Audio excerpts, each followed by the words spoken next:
Hello student, I am संतोष गोधरा। मैं आपको आज बायोलॉजी के टॉपिक परागण के बारे में बताना जा रही हूँ। और ये वीडियो स्पेशली स्टूडेंट के लिए और एक स्टूडेंट के द्वारा तैयार किया गया है। Please like me. और परागण की क्रिया क्यों होती है, किस अवस्था में होती है और किस कारण होती है, और इसे क्या कहते हैं। तो हम पहले समझ सकते हैं कि परागण की क्रिया क्यों होती है। तो परागण हम सभी जानते हैं कि पुष्प में नर जन्नांग और मादा जन्नांग पाए जाते हैं। नर जन्नांग को पुकेसर कहते हैं और मादा जन्नांग को जायांग कहते हैं।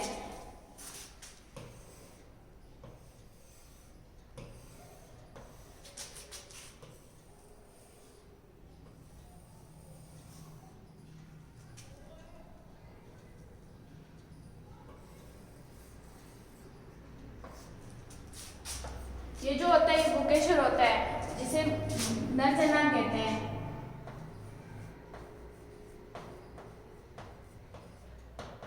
और ये होता है मादा जन्नांग, जिसे हम जायांग कहते हैं।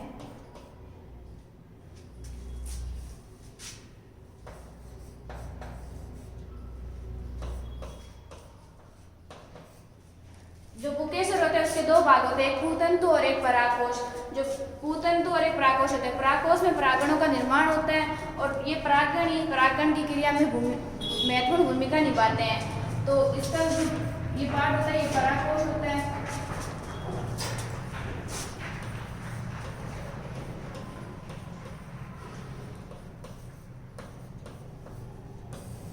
और ये पार्ट होता है पूतंतु।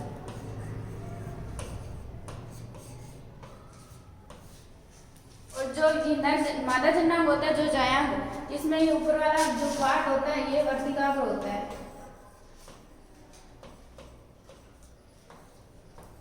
और जो ये नलिका का पार्ट होता है ये वर्तिका होती है।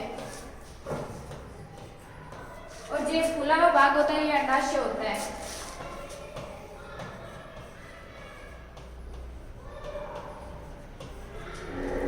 अब होती है परागण की क्रिया क्यों होती है। तो जो परागकोश होता है इसमें परागणों का निर्माण होता है और इन परागणों में नर युग्मक का निर्माण होता है।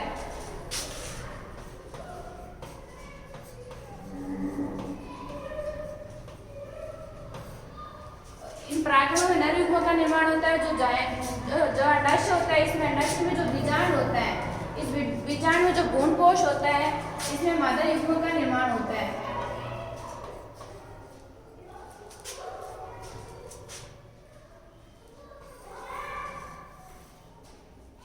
इसमें मादा युग्मक का निर्माण होता है। जो ये नर युग्मक और मादा युग्मक होते हैं, दोनों अगतिशील होते हैं। इन्हें यानी कि ये गति नहीं कर सकते। इन्हें गति कराने के लिए किसी ना किसी माध्यम की आवश्यकता होती है। तो ये इन्हें माध्यम की आवश्यकता होती है। ये माध्यम हो सकते हैं वायु के द्वारा, जल के द्वारा, कीट पतंगों के द्वारा। तो नर युग्मक और मादा युग्मक को पास में लाने की क्रिया यानी कि उनके संलयन या संयोजन की क्रिया होने के बाद निषेचन की क्रिया होती है। संलयन या संयोजन को निषेचन की क्रिया कहते हैं। तो नर युग्मक और मादा युग्मक को पास में लाने के लिए परागण की क्रिया होती है। नर युग्मक और मादा युग्मक को पास में लाने के लिए परागण की क्रिया होती है। अब बात आती है कि परागण की क्रिया किस अवस्था में होती है। जो परागकोश होते हैं, इनमें जो परागकण होते हैं, इनमें दो कोशिकाओं का निर्माण होता है। एक कोशिका होती है कायिक कोशिका और एक कोशिका होती है जिसे जननी कोशिका कहते हैं।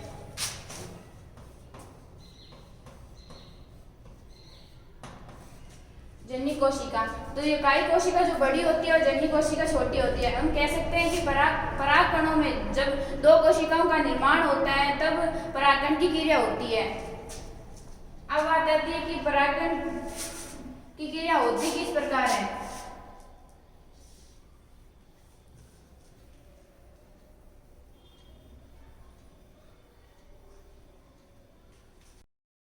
क्रिया होती किस प्रकार है कि जो पुकेसर होता है और जो जायांग होता है,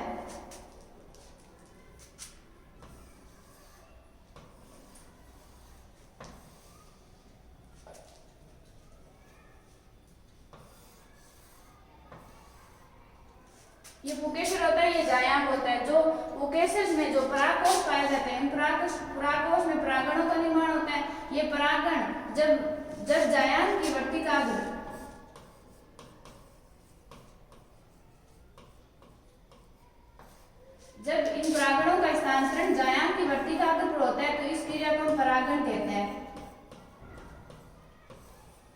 जब पुकेसर के परागकों से परागणों का स्थानांतरण जायांग की वर्तिकाग्र पर होता है तो इस क्रिया को हम परागण कहते हैं।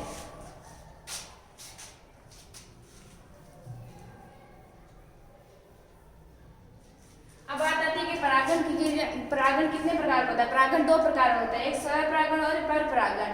तो स्वपरागण किसे कहते हैं? हम जानते हैं कि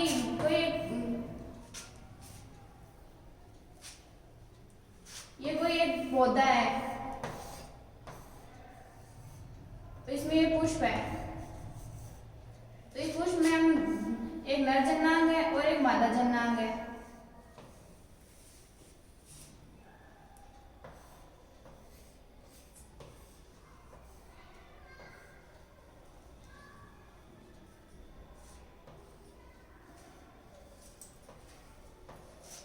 तो जब इसमें पौधा क्या होगा? एक ही होगा और पुष्प एक होगा, दो पुष्प हो सकते हैं, तीन भी हो सकते हैं, चार भी हो सकते हैं। जब पुष्प से परागणों का स्थानांतरण उसी पुष्प की यानी जायांग की वर्तिकाग्र पर, उसी पुष्प की जायांग की वर्तिकाग्र या उसी पौधे की, यानी कि पौधा क्या है यहाँ पे एक ही है, तो उसी पौधे की दूसरे पुष्प की वर्तिकाग्र पर होता है। यानी कि हम कह सकते हैं कि एक पुष्प के परागों से परागणों का स्थानांतरण उसी पुष्प की वर्तिकाग्र या उसी पौधे की दूसरे पुष्प की वर्तिकाग्र होता है, तो इस क्रिया को हम कहते हैं स्वपरागण।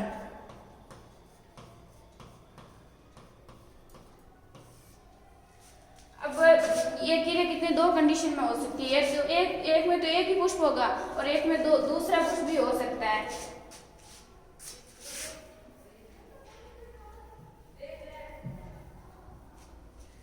अब बात है कि स्वपरागण कितने प्रकार का होता है। स्वपरागण दो प्रकार होता है, एक स्वयुग्मन परागण, यानी कि इसमें ये कोई पेड़ है, पौधा है, इसमें पुष्प है, इस पुष्प में ये पराग पुकेसर है और ये वर्तिकाग्र है।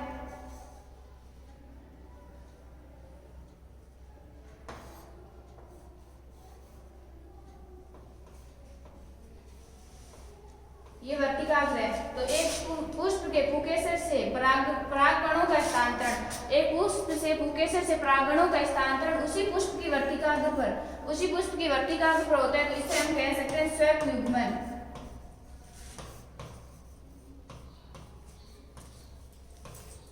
इसे हम स्वयुग्मन कह सकते हैं। ये इसका एग्जाम्पल है मटर, क्योंकि मटर में एक ही पुष्प में यानी मटर में उभयलिंगी पुष्प होते हैं और इस पुष्प में परागों से परागणों का स्थानांतरण उसी पुष्प की वर्तिकाग्र होता है, यानी कि इसमें पुष्प क्या एक ही रहेगा।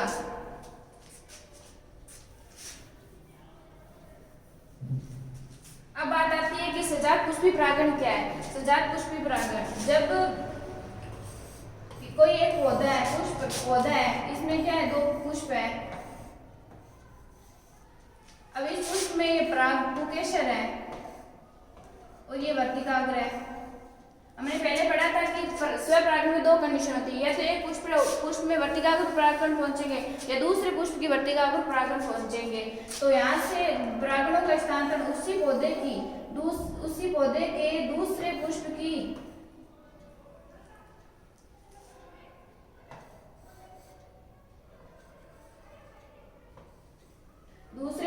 वर्तिकाग्र पर होता है।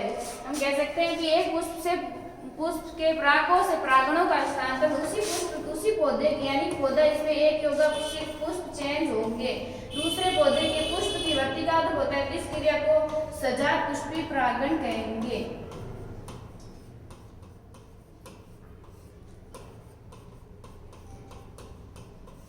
इसका एग्जाम्पल है मक्का, ककड़ी। और कुछ वैज्ञानिक कहते हैं कि ये सजात पुष्पी परागण है, इसमें जो फूल चेंज हो रहे हैं, इस क्रिया को पर परागण भी कहा जा सकता है, पर कुछ वैज्ञानिकों के अनुसार यह स्वपरागण की क्रिया होती है। अब बात आती है कि पर परागण किसे कहते हैं।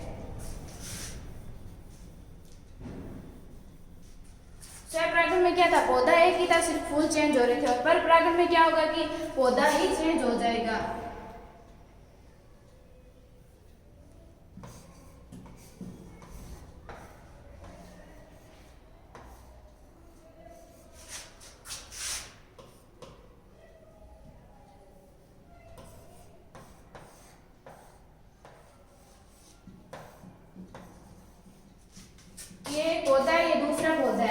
इसमें जो पुकेसर होता है, पुकेसर से परागणों का स्थानांतरण उसी जाति के, यानी कि दोनों पौधे एक ही जाति के होने चाहिए, उसी जाति के दूसरे पौधे के पुष्प की वर्तिकाग्र पर होता है, पौधे की वर्तिकाग्र होता है। यानी कि हम कह सकते हैं कि एक पौधे के पुष्प से परागकोश से परागणों का स्थानांतरण उसी जाति यानी कि दोनों एक ही जाति के होने चाहिए, उसी जाति के पौधे के पुष्प की वर्तिकाग्र होता है, तो इस क्रिया को हम परपरागण कहेंगे। यानी कि इसमें क्या हो रहा है, पौधे दोनों चेंज हो रहे हैं और पुष्प पौधे चेंज हो रहे हैं, पुष्प भी चेंज हो रहे हैं। और इसका अच्छे एग्जाम्पल है राखी बेल,